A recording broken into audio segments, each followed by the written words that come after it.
Nu, tā, kā redzam, šeit ir Audi maršas automobīls. Izskatās diezgan pavecs, bet kā redzam, jauda viņā ir. Un mums ir Mitsubishi.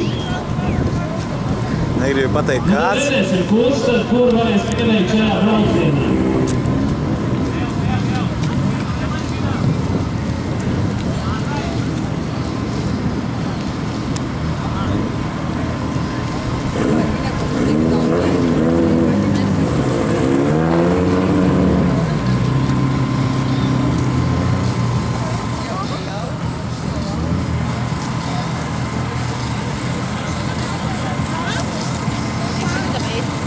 Nu tā, C klases pirmais.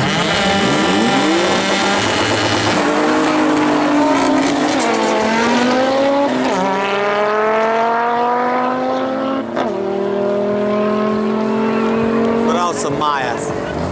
Pēc starta viņš labi paņem šodien, ne? Žēl, ka es neko neredzēju, beļi. Skolē viņš netrūk. Labi.